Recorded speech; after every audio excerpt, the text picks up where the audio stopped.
I laughed when he asked for a goodbye kiss, then his phone went dead. And 3 hours later, I was staring at his empty hospital bed, the fluorescent lights buzzing like a cruel soundtrack. What I didn't know was that that single, reckless laugh would shatter everything I'd ever called my life, and that my mother's accusation of being heartless would echo louder than any doctor's prognosis.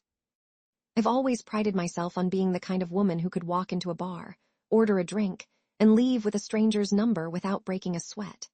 Confidence, after all, is a currency I've spent liberally. When I met Alex at a mutual friend's rooftop party, his shy smile and quiet jokes felt like a fresh market for my usual game. He was the opposite of my usual type, soft-spoken, a little clumsy, and somehow perpetually late. I liked the challenge. Our first date was a blur of cheap pizza, a shared playlist of indie tracks, and a conversation that felt like we'd known each other for years. By the end, I could already picture the Instagram story I'd post, a picture of us laughing over a slice, captioned "Found my favorite human." My friends liked it, my mom sent a heart emoji, and I felt a surge of validation that made my chest swell. The next week, Alex asked me to meet him at the coffee shop near my office. "I have something I need to tell you," he said, eyes darting to the floor. I was already rehearsing how I'd respond, my mind flipping through possible scenarios. Maybe he wanted to move in, maybe he wanted to break up, maybe he wanted a second date. I didn't realize that his something was a ticking clock. He confessed, in a voice that trembled just enough to make my heart skip, that he had been diagnosed with a rare autoimmune condition 2 months ago. "The doctors say it's unpredictable," he whispered, "and I don't have much time left." I stared at my latte, the foam swirling like a storm. My first instinct was to laugh, a nervous, defensive laugh that hid the panic rising in my throat. "You're kidding, right?" That's intense," I managed, my smile cracking like a thin veneer. Alex's eyes widened. "I'm serious. I'm not asking you to stay, but I need one last thing." He reached across the table, his fingers brushing mine. "A goodbye kiss. Just one before everything changes." I laughed again, louder this time, because that's how I always diffused discomfort. "Sure, why not? It's just a kiss, Alex." I leaned in, pressed my lips to his, and felt his pulse race under my skin. The kiss was brief, but the moment felt like an explosion. My laugh turned into a gasp. My confidence crumbled into a raw, exposed vulnerability. The next day, I posted a story, a black and white photo of the coffee shop window, captioned, "Sometimes the hardest goodbyes are the ones we never see coming." My friends flooded the comments with emojis, but my mother's reply was stark. "You're being cruel, Lily. You're heartless." I brushed it off, telling myself she didn't understand the modern dating landscape. A week later, Alex's condition worsened. He called me at 2 a.m., his voice hoarse, asking if I could meet him at the hospital. I was already at work, my inbox overflowing with project deadlines, my phone buzzing with a notification from Instagram. Alex posted a photo of his hospital room, captioned "Holding onto moments." I stared at the screen, heart pounding, the same pattern of denial kicking in. "Can we talk tomorrow?" I texted, trying to sound casual. "I'm swamped." He didn't reply.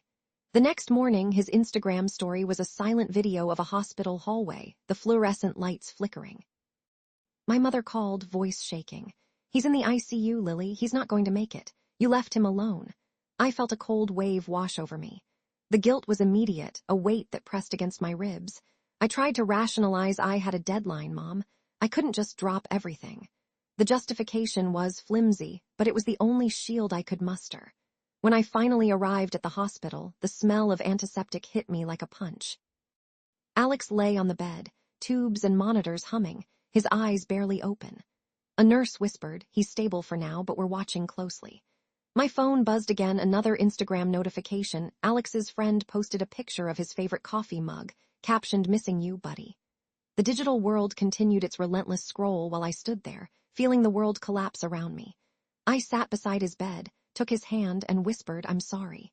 He managed a faint smile, his breath shallow. "You laughed," he croaked, "but you're here now." The words cut deeper than any accusation my mother could throw. The next day, my mother drove up, eyes red, voice trembling. "You're heartless, Lily. You laughed when he asked for a kiss, and now you're watching him die because you chose your career over him." I could feel the sting of her words, the shame bubbling up.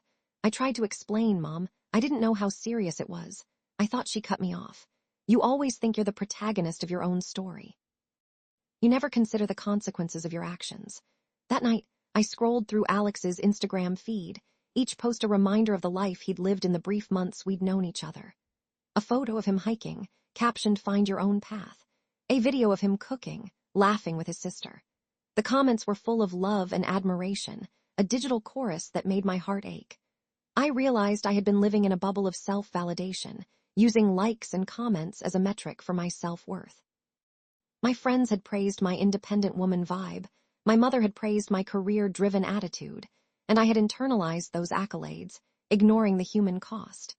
The irony was brutal. I'd built a fortress of confidence, only to watch it crumble because I'd never truly considered the fragility of another person's heart. The next week, Alex's condition deteriorated. The doctors placed a do not resuscitate order, and the nurse told me, "He's asking for you." My heart raced. I could feel the weight of every comment, every judgment, every accusation pressing down. I sat by his bedside, holding his hand, and whispered, "I'm sorry for laughing.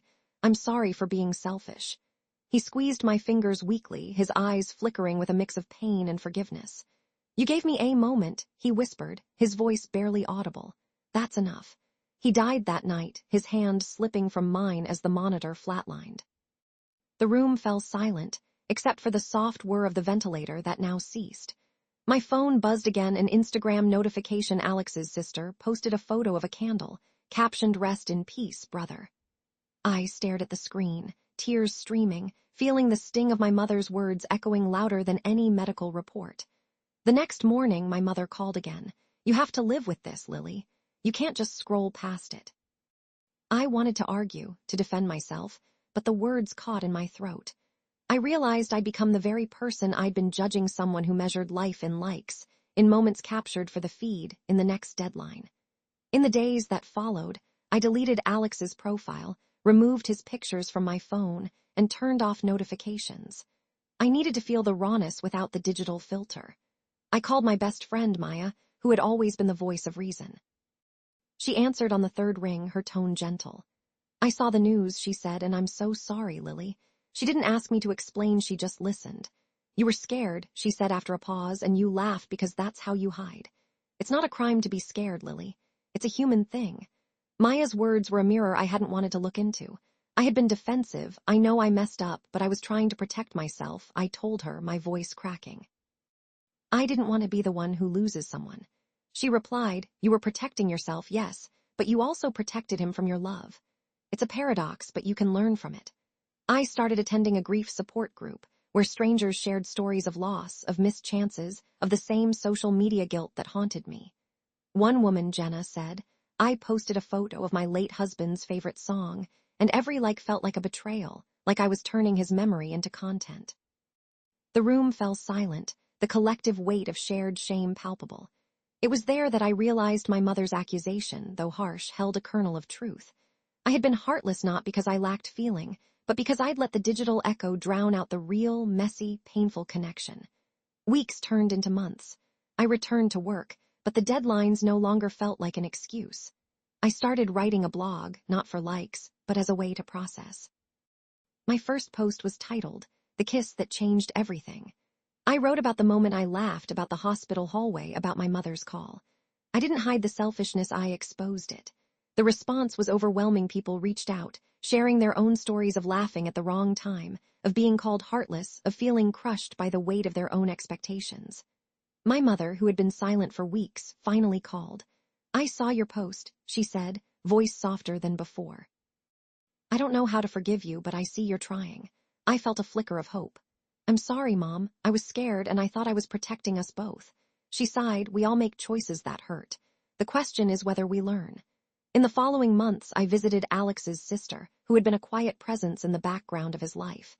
She handed me a small, handwritten note. "He loved you for the way you made him feel seen, even when you were scared. He didn't die because you laughed. He died because his body gave up.